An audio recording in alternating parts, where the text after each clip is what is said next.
10, 9, 8, 7, 6, 5, 4, 3, 2, 1.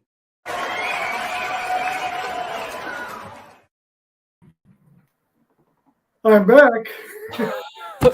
We missed you last week. Yeah. Well, apparently the hamster was pretty good that I bought at the pet store. 12-4 last week. Yeah, you killed it. That was great. Dan, you didn't do badly yourself. You were 10-6. Mm-hmm. Lori did not pick with us. Justin was 11-5. Wow. Okay. Bruins fan was 10-6. Everybody kind of got back on track.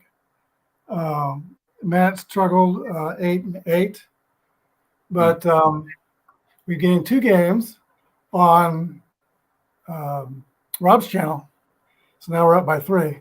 We only had 2 differences last week, and we won both of those. Great. Okay. What were those? Just out of curiosity. The 2 differences were the Detroit-New England game.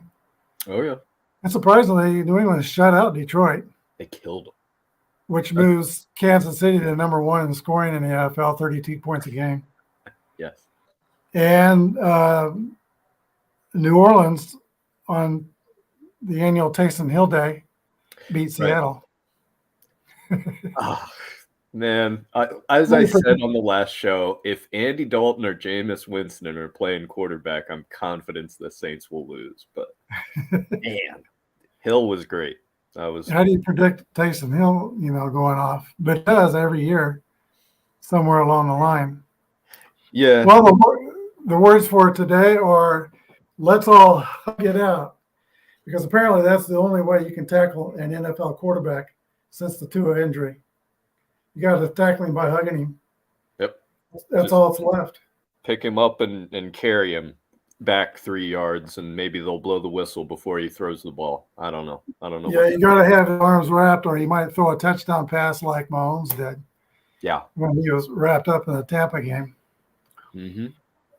All right, we got 4 teams on bye weeks this week. That's the Vegas Raiders. They really showed up They did. Monday night. They won that game bad. Oh, they did. And they really burned our secondary. We had to play. We'll talk about this later, but they had such a strong play action game going that helped them get some deep passes on us. Titans are off. Houston's off, and Detroit is off. Those 4 teams. We start the week of byes, and so now we only have 14 games to pick. Well, if they didn't think that last Thursday night didn't quite suck enough, oh no, we get the Commanders. We get the Commanders and Bears in 2 days. This is definitely the worst game of the week. Probably, would you say the 2 worst teams in the league? Would you give me that? I don't think Carolina. Who's that? There's Carolina. Carolina's pretty bad. They did fire their coach. You called that before the season started. You said Matt Rule was going to be the first coach fired, and you were right. Actually, I think Rivera is kind of fighting for his job. Yeah, did you see the quarterback comment that he made? That's a little out of line, but that shows me he's really confident going into this week. Yes. I think that does show me some confidence. I don't think Carson Wentz is doing better, but he's not the best quarterback in the NFC East. No. Oh, he's easily the worst. But, the NFC East has been shockingly good. The Commanders are the only team that's not in the playoff hunt and never will be. But I think they're going to beat the Bears. They've got a little bit more going for them. I think that if they can establish a run game and just get a league average performance out of Wentz, they should be able to take it to the Bears. The Bears they're rough. I do think that they're the worst team in the league right now, and I don't see too many ways for them to get better. Somebody needs to tell the Chicago Bears that the forward pass is a legal play in today's NFL and has been for quite a long time. They've thrown in 5 games 88 passes. Cooper Kupp has more receptions than the entire Chicago Bear roster. Yeah. I believe they're not doing anything on offense. Now, Fields, he did have his best game last week, and he could carry that over this week coming up because Washington Commanders secondary has given up the second most touchdown passes. But I'm kind of leaning toward Washington. I think they're a better team than the Bears. They took Tennessee to the wire.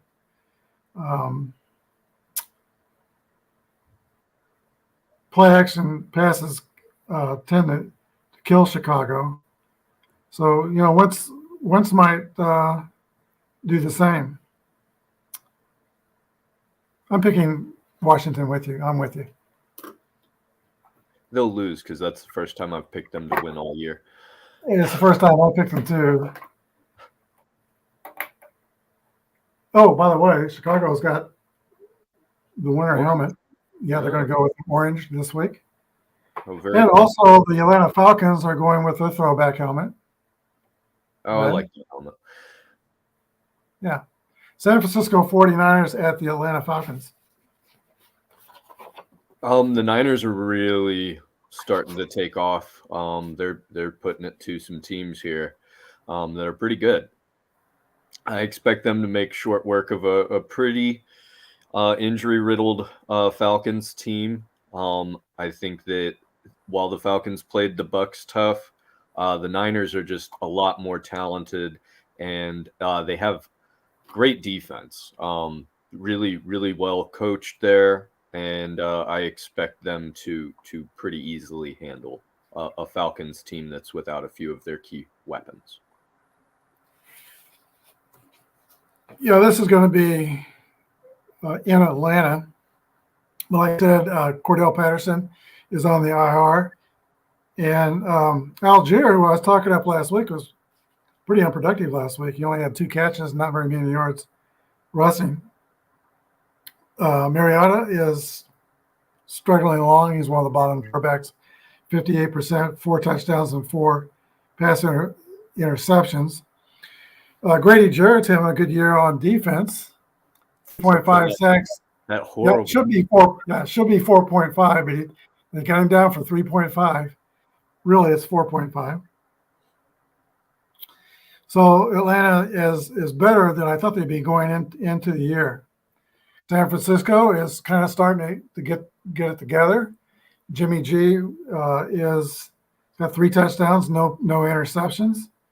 The only thing I'm worried about in this game is it could be a trap game for San Francisco. Sure. You know who they got next? They got Chiefs next. They have Chiefs next. That's right. Well, they'll get up for that game. But do you think the Falcons can put up enough points? Not against that defense. No. And like I talked about last week, I really love San Francisco's run game. Yeah. He schemes up some great runs, and I think San Francisco will prevail. Roy's with us. She agrees that she thinks the Niners will win. Next game is the New England Patriots and the Cleveland Browns.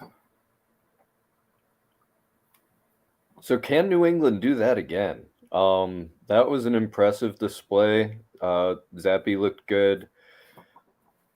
The running backs for New England are impressive, as are the running backs from Cleveland. I think that it's really gonna come down to the defenses and who kind of shows up. I would think that Garrett's pretty close to over all the side effects from the car crash that he's gotten. I know he's out there, but it takes a little bit longer than a couple weeks to recover from something like that. I went back and forth on this game.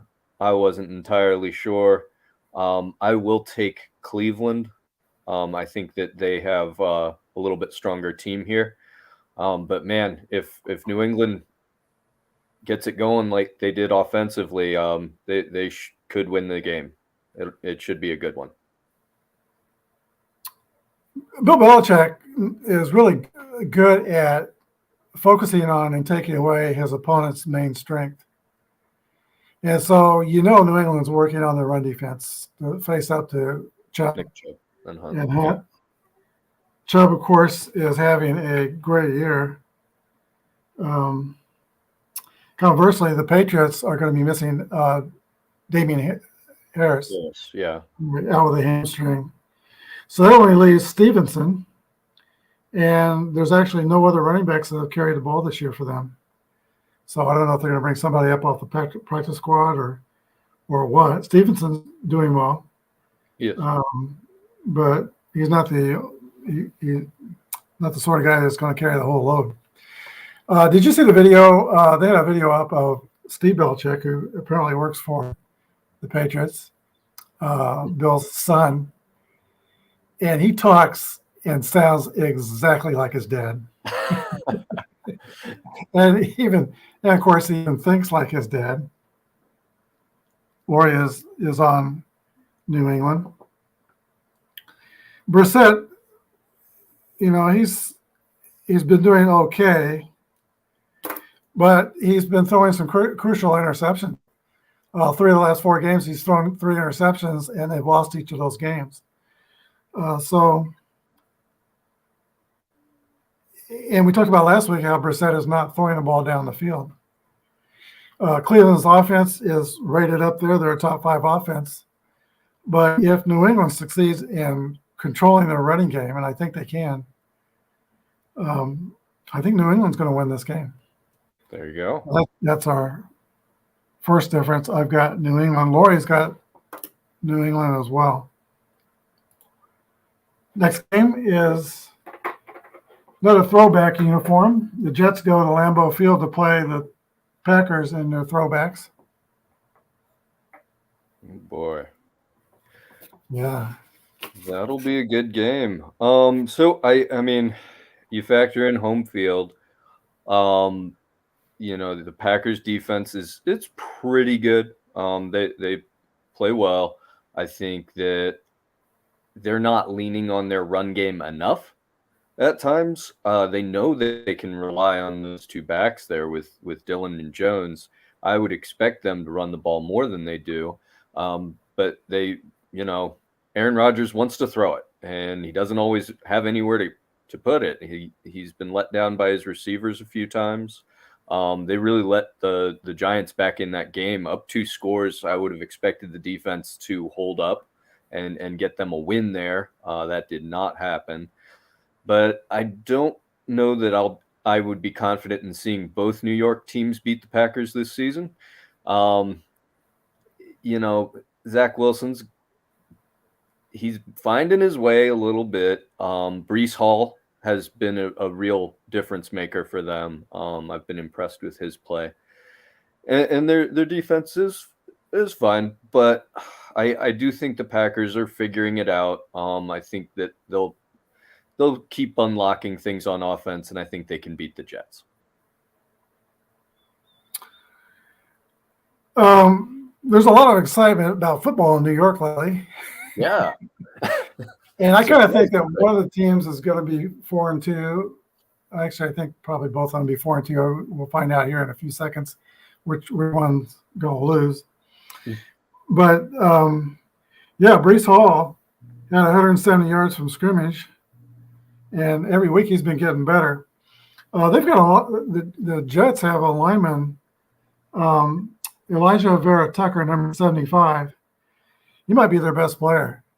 He is a very good offensive lineman, and some people think he'll probably be a Pro Bowl player this year. They got playmakers on the field. Garrett Wilson, rookie from Ohio State, has got 282 yards. Corey Davis, a rookie from Western Michigan, has got 279 yards receiving. And again, we talked about Hall from Iowa State. He's got 4.9 yard per carry average. Zach Wilson can scramble around and make plays. And I think they will. I watched that Green Bay game last week, and in the first half, it really looked like their offense line was coming together. Aaron Rodgers wears his emotions on his face. He was having fun in the first half. But boy, did it turn in the second half. He was frustrated. and things were not going well. They're going to need, if they're going to win this game, Green Bay, they're going to have to get Ronald Jones and A.J. Dillon going against the Jets. If they don't, I think the Jets will upset them. And Lori's picking Green Bay. Let's get that down. Dan, you're picking Green Bay. Yes. I'm going with the Jets. There you go. They're on fire right now. I thought Miami would destroy their safeties last week, and it didn't happen. No. And we're the downfield threats for the Packers to destroy those safeties. And those corners for New York, they can play. That Sauce Gardner. Yeah. So I think there's going to be upset here. I think it's the New York Jets. We'll go forward with a victory. All right, next game is the Jacksonville Jaguars and the Indianapolis Colts. Well, Jacksonville's really regressed ever since the 4-fumble rain game from Trevor Lawrence. But I do like that team still. I think they have players all over the field. They've got a defensive line that can really get after the quarterback. And their running back tandem, as I've mentioned, I really like Robinson and Etienne. I expect them to have a bounce back game against a Colts team that's not very exciting. Kind of just ekes out a couple wins here and there against, surprisingly, of course, the Chiefs. And then, man, that was a terrible game from the Russell Wilson and the Broncos that the Colts were just able to win by attrition more than anything. I think Jacksonville has more than that. And I think they should be a pretty weird Colts team. Yeah, I think attrition is a good way to put it. That was a very physical game. And conceivably, they might beat up the kids on Jacksonville. But I don't know. I think Jacksonville will get their mojo back. The Colts have really nothing going for them. Ryan is a turnover machine. He's got 7 interceptions, and he's fumbled the ball 11 times. That's 18 miscues in 5 games. It's just a turnover machine. They're only 40% in the red zone, Indianapolis. And their offense is last in point score. I think the only positive thing I saw in that game is that he has found receiver number 14, Pierce. There was a connection there with him. Well, Lawrence has his turnover problems, but most of those were in that monsoon game. 62%, 8 touchdowns with 4 interceptions. They gave up a lot of yards to the Eagles, but I don't see the Colts doing that. That's the Eagles. Have you seen the weather report? Do you think it's going to rain? It doesn't matter. It's indoors. Yes, we don't have to worry about Trevor Lawrence and the rain. Right. So we're good there. There's a dome. Trevor Walker, the number 1 draft pick, got off to a good start. He hasn't really done much lately, so I think this might be a game that he will step it up and show himself again. Laura's picking Indianapolis. I'm going to have to go with Jacksonville.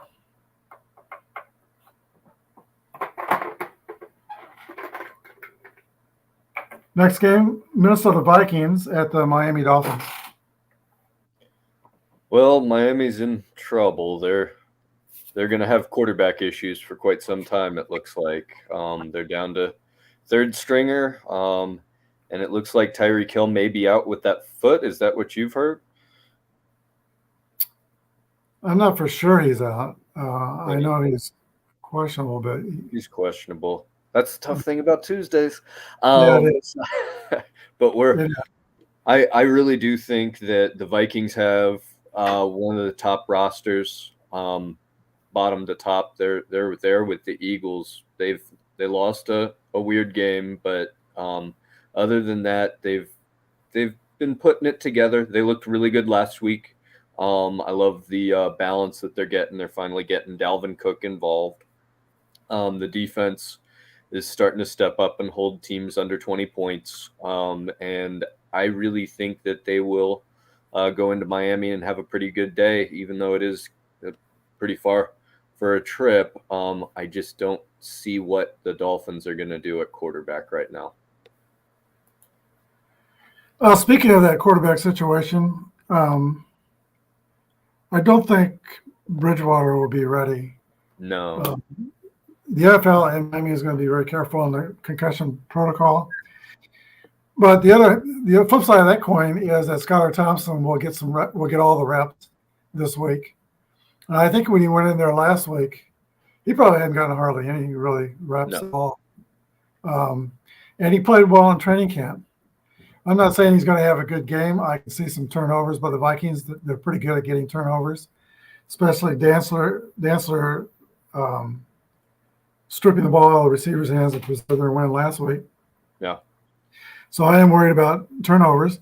Cousins from Minnesota is kind of picking it up. He has 17 straight passes, 32 for 42 last week against Chicago for 319 yards. I'm picking Minnesota, and apparently everybody else is picking Minnesota too. There we go. It's not a nationally televised game, so Cousins should play well. Oh, wait a minute. That's too soon for that one. That's the Sunday night game. The next game is the Bengals at the Saints. Well, didn't the Saints look great last week? If Taysom Hill is going to be the second coming of Steve Young, I mean, the Saints are going to give people problems. But he's Taysom Hill. He always seems to come back down to earth at the wrong time for the Saints. They looked good, though, last week. They really did. Defense looked great. Kamara went off for the first time, really, this season. That was good to see.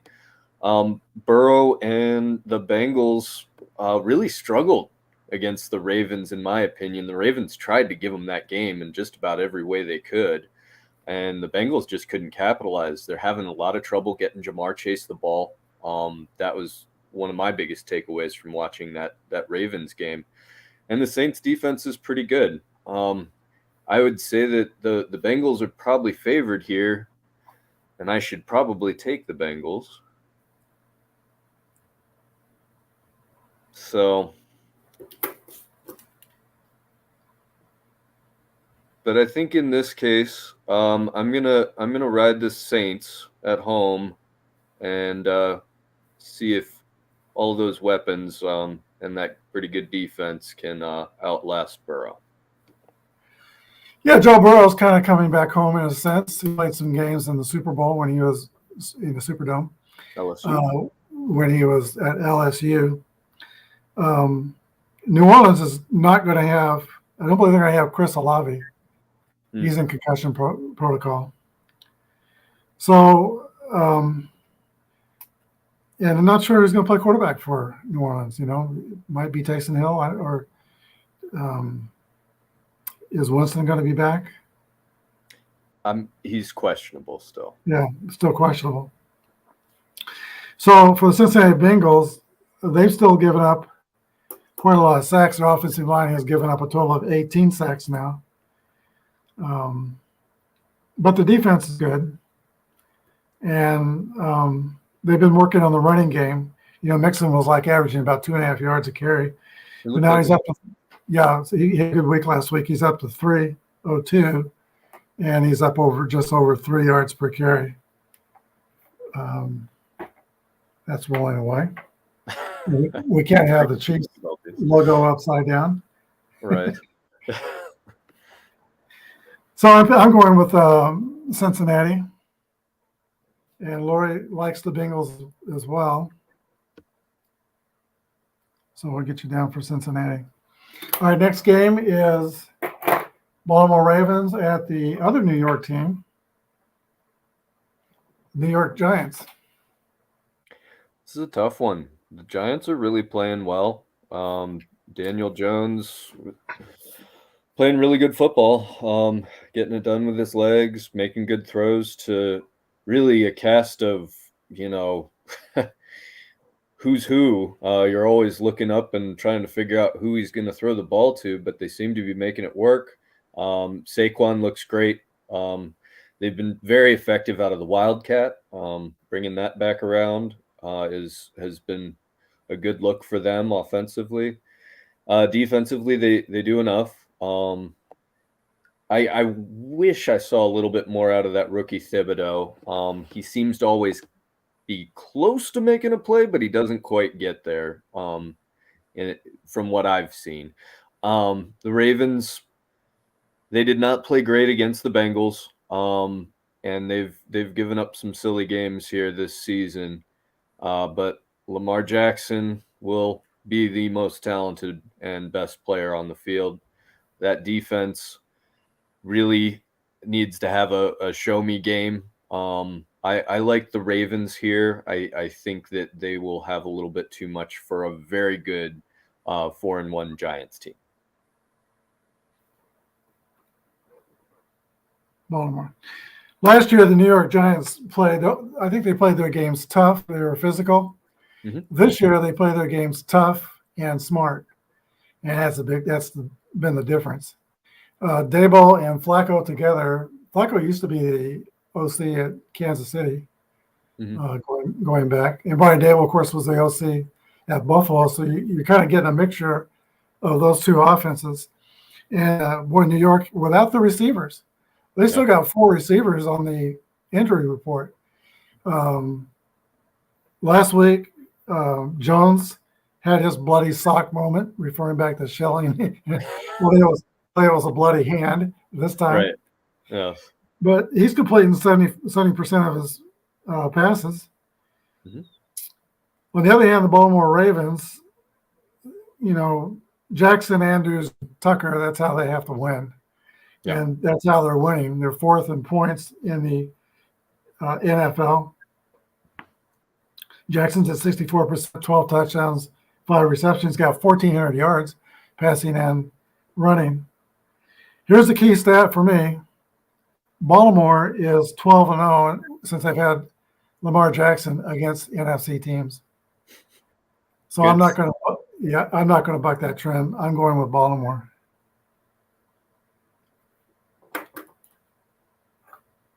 Next game is Tampa Bay at Pittsburgh. You really feel for Kenny Pickett. This is not the way anyone would choose, or the teams that anyone would choose to start their NFL career against. Had a really tough week last week.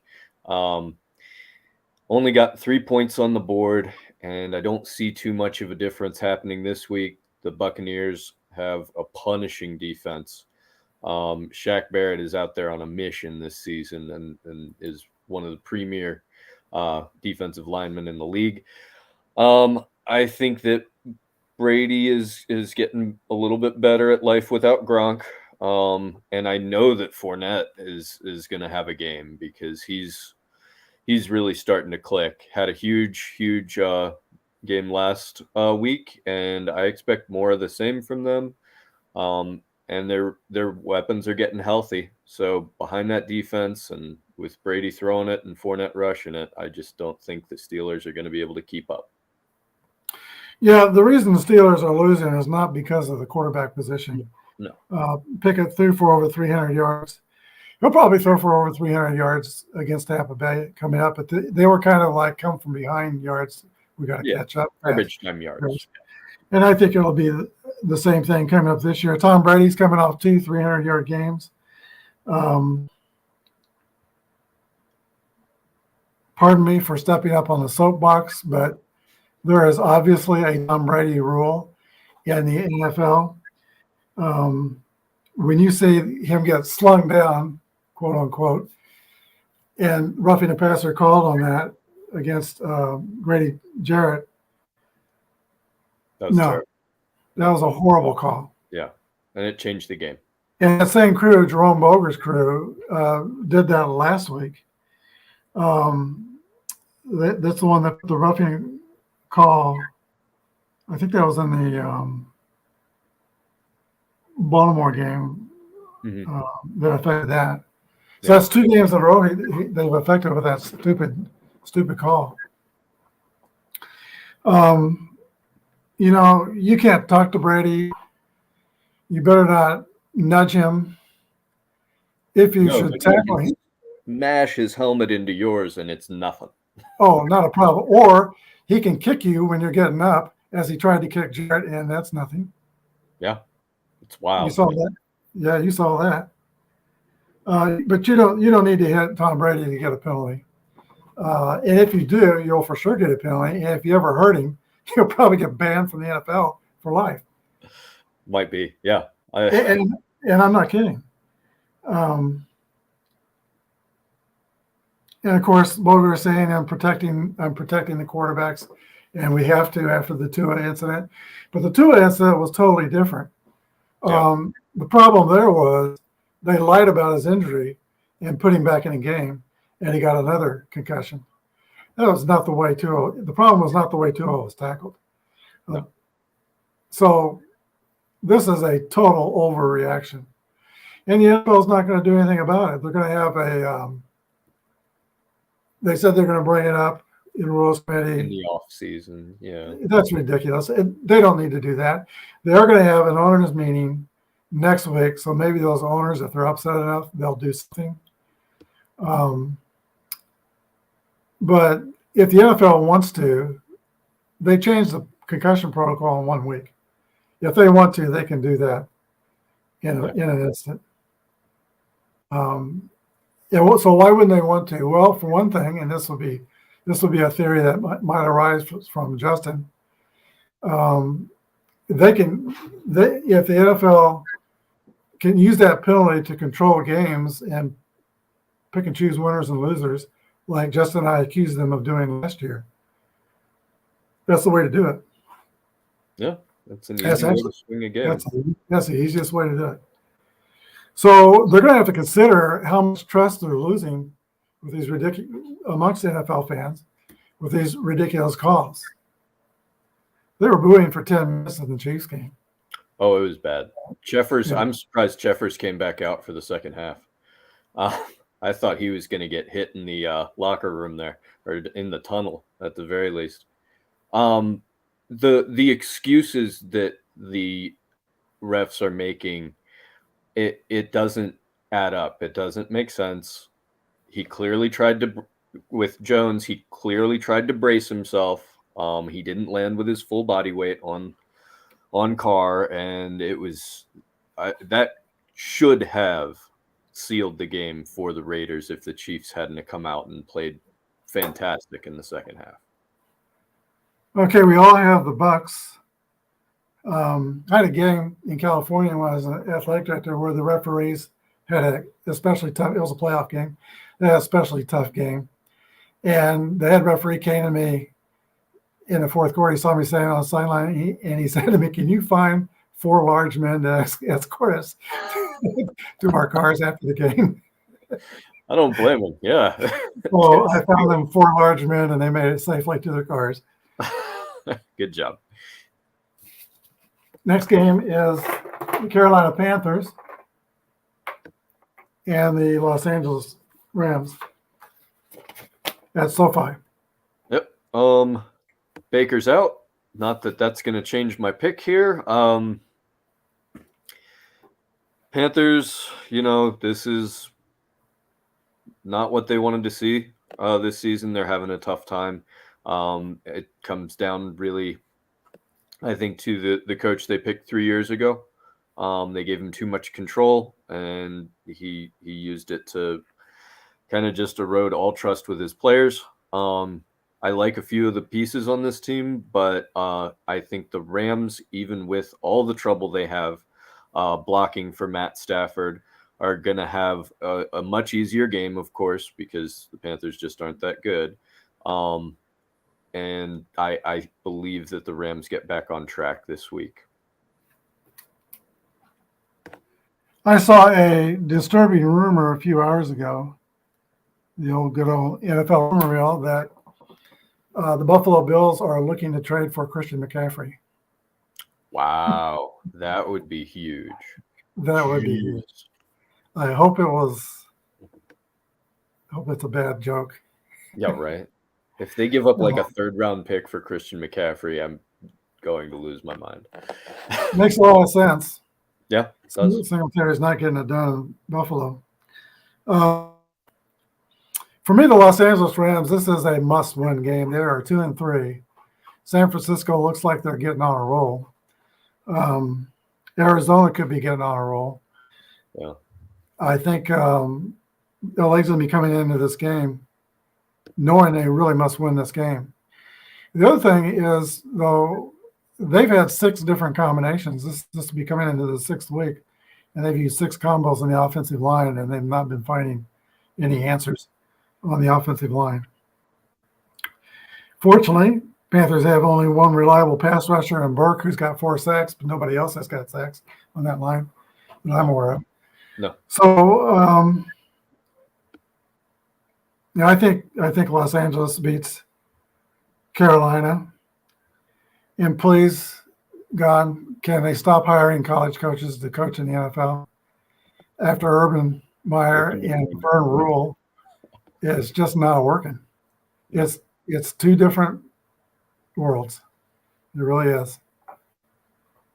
We're all on Los Angeles. Next game is the Arizona Cardinals at the Seattle Seahawks.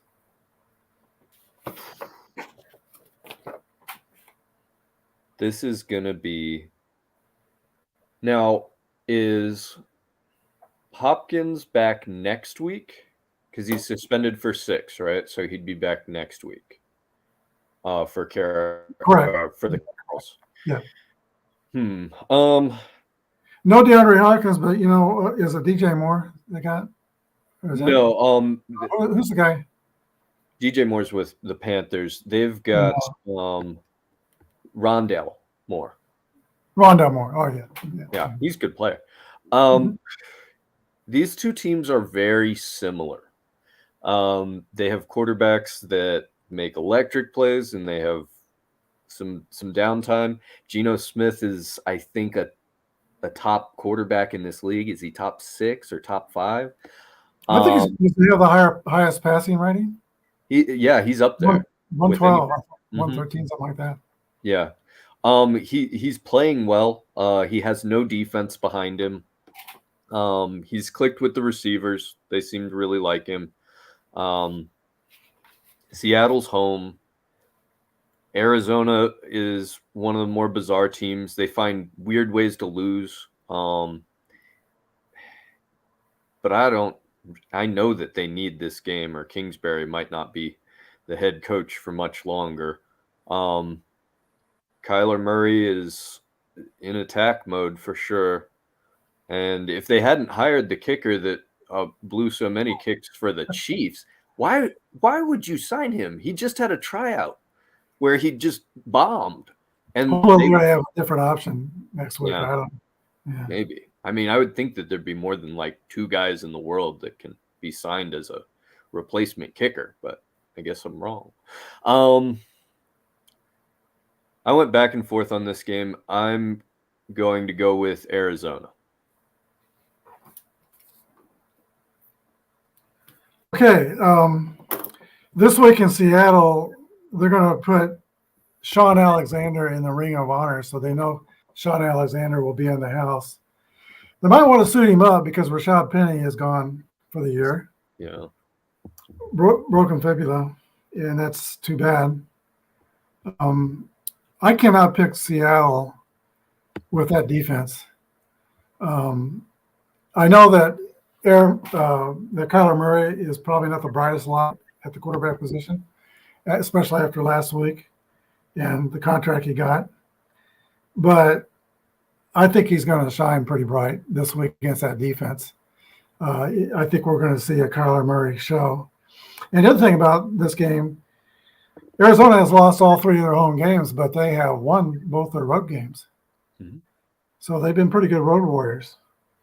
I think they do it. I think they beat the Cards beat the Seahawks. Lori thinks so also. We're all down for Arizona.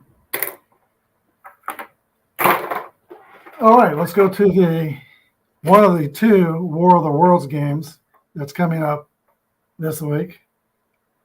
The first one at 3:25 on Sunday in Kansas City. And we got to remember to go over to Westin Hotel, see if the Buffalo Bills are staying there. We keep forgetting that every week.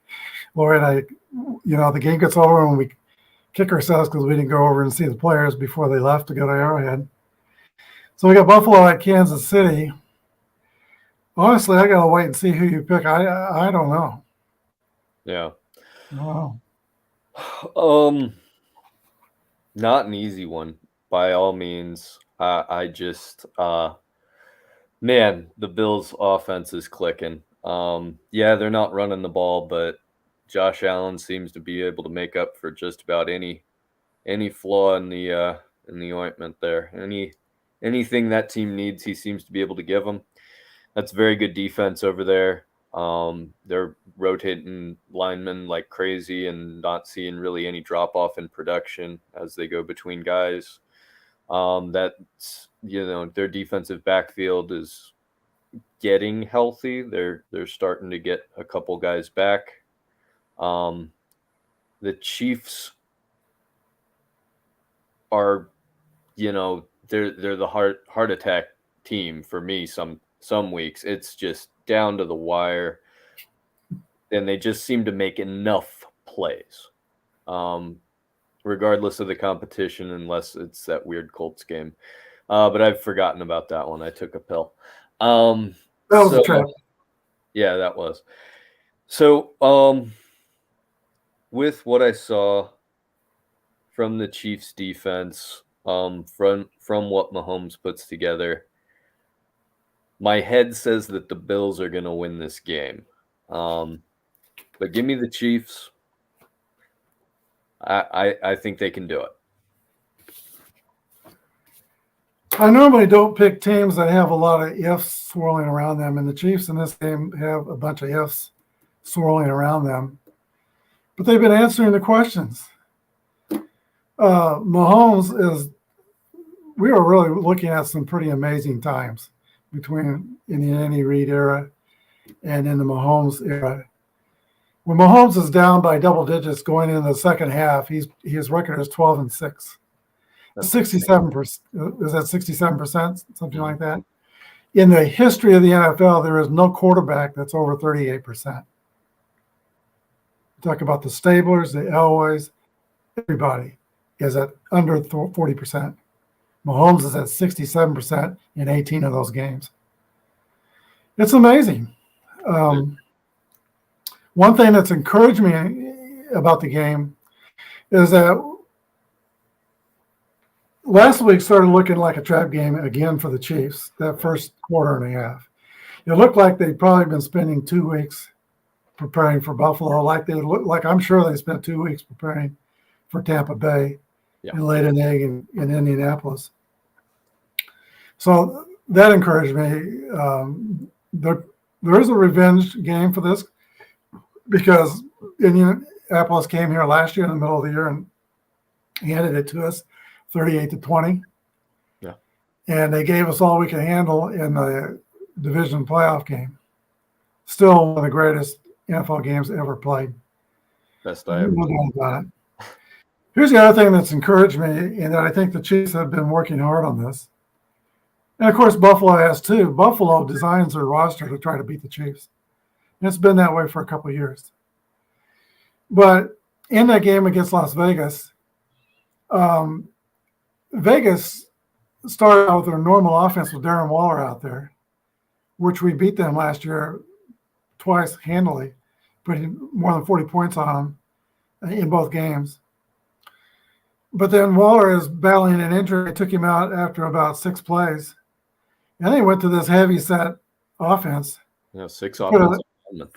Yeah, they put an offensive tackle in, an extra offensive tackle in there at the tight end position, and they put a blocking monster at back.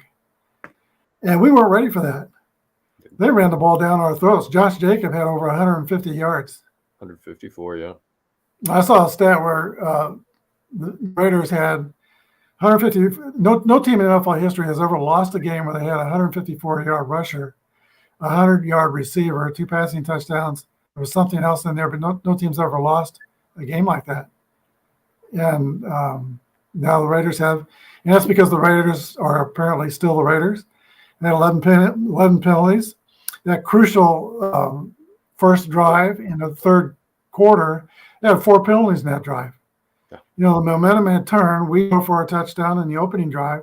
They desperately needed to get points in that drive, and they just fell apart with 4 penalties. Right in succession, boom, boom, boom, boom, boom. That's what really took them out of the game. And they didn't go back in the second. I think they panicked and didn't go back to the heavy set offense that was working so well for them in the first half. And I said all that to say is that our secondary had to really play the run, play action passing. Yeah.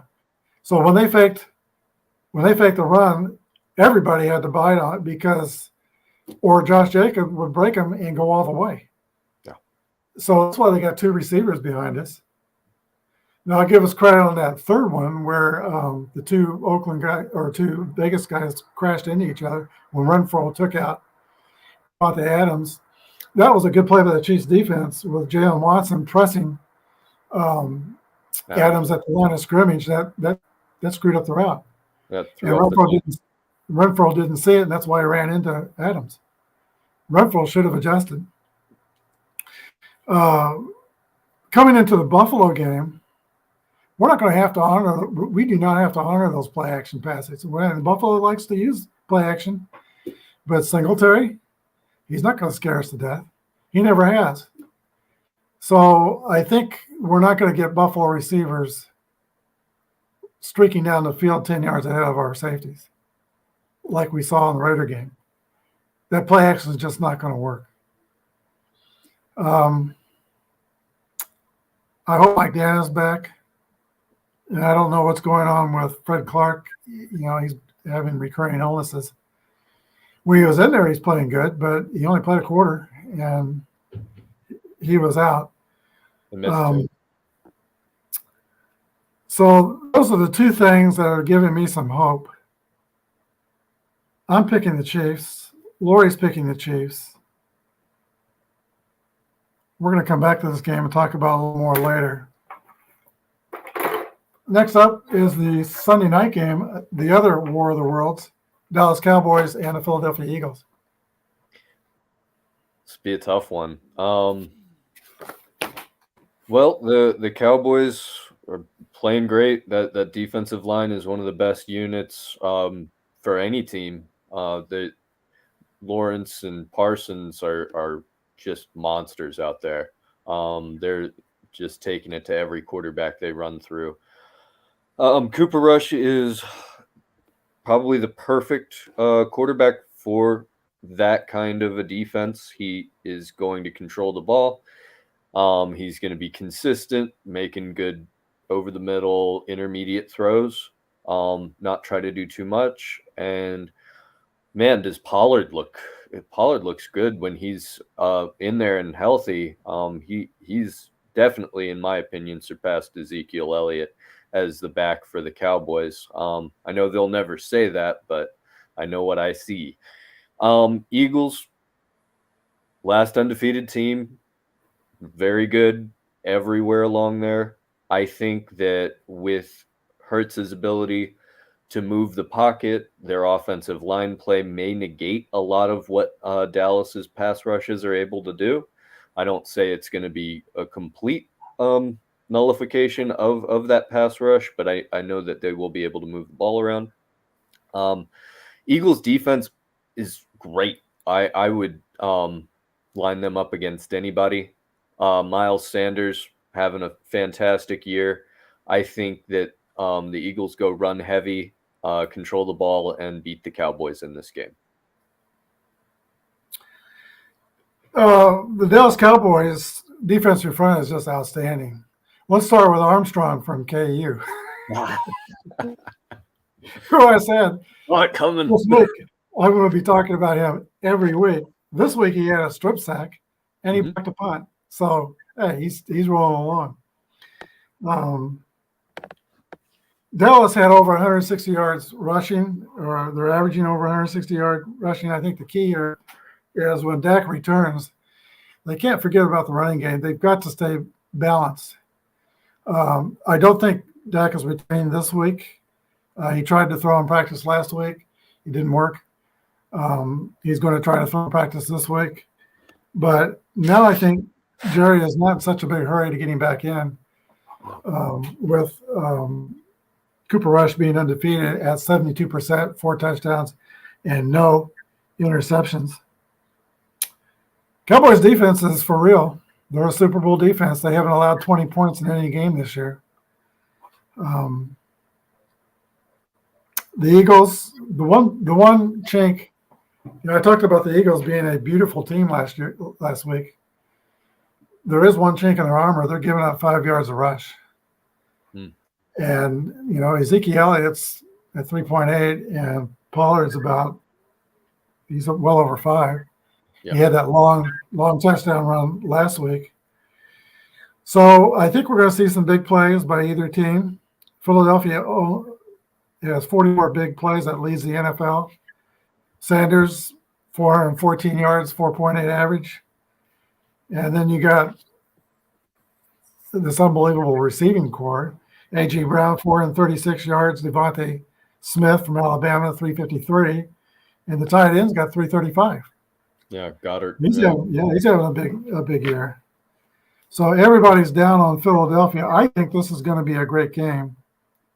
But until I see somebody beat Philadelphia, how can you pick against that team? Yeah.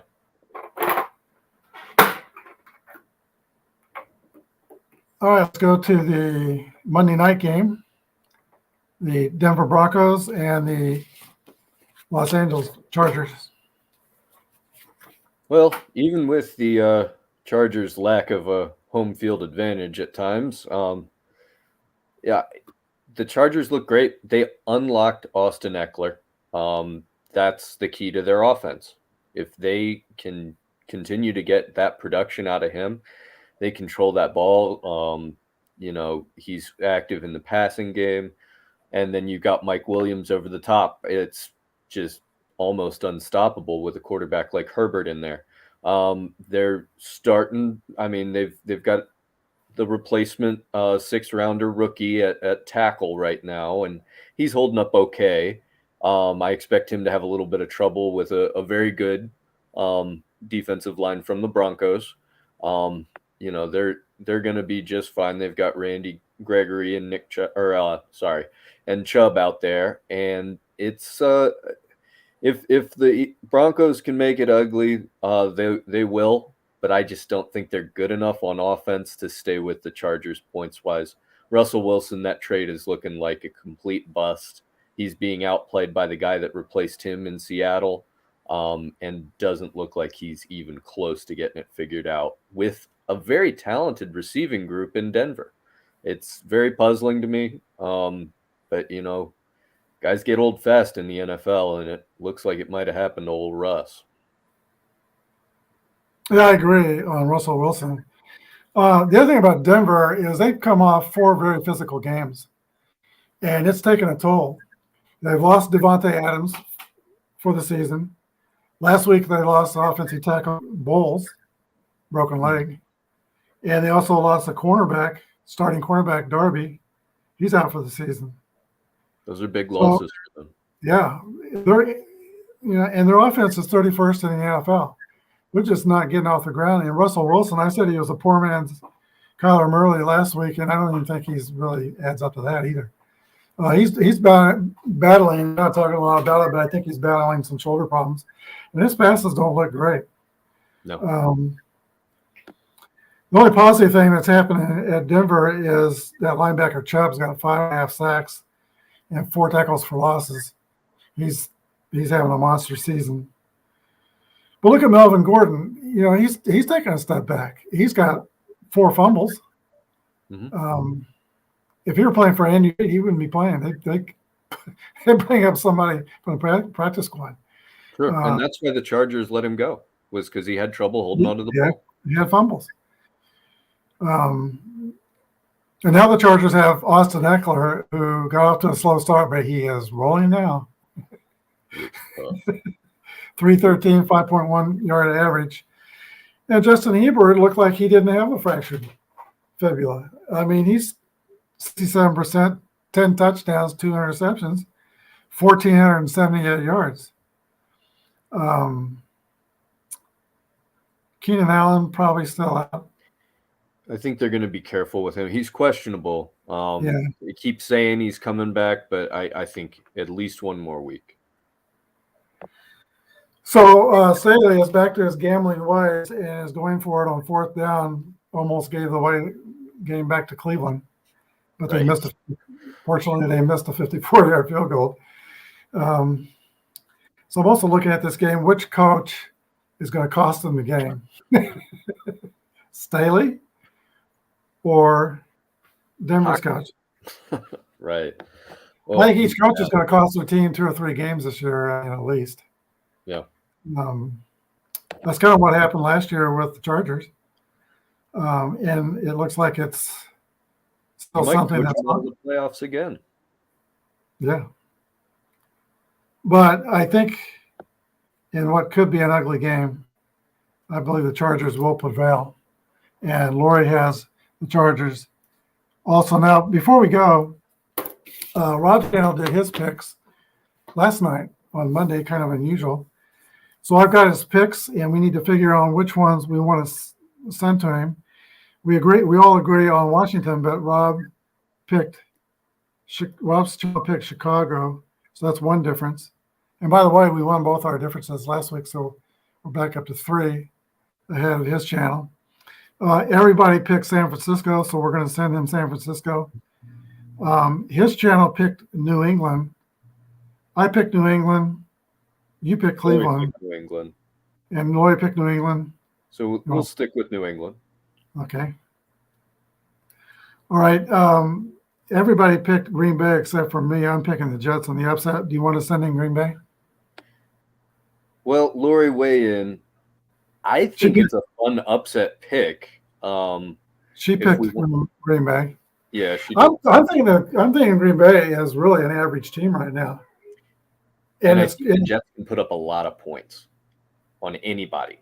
Well, they did last week, and they got some playmakers. Yeah, I mean, I kind of like your Jets pick. It's a good upset pick. I'd ride that. All right, let's go. We'll send in the Jets. We both picked Jacksonville. Lori picked Indianapolis. Rob's channel picked Indianapolis. They were kind of split, so he rolled a decider die, and it went into Indianapolis's way. I think we should stay with Jacksonville. Right. Let me go get my hamster. Hang on. I'm retiring my hamster. He was so good last week. 12-4. That's great. All right. Minnesota. Everybody's on Minnesota, so we can send that one. Now, New Orleans, they picked Cincinnati. Laura and I picked Cincinnati. I think you stay with Cincinnati. New Orleans probably won't look that good 2 weeks in a row.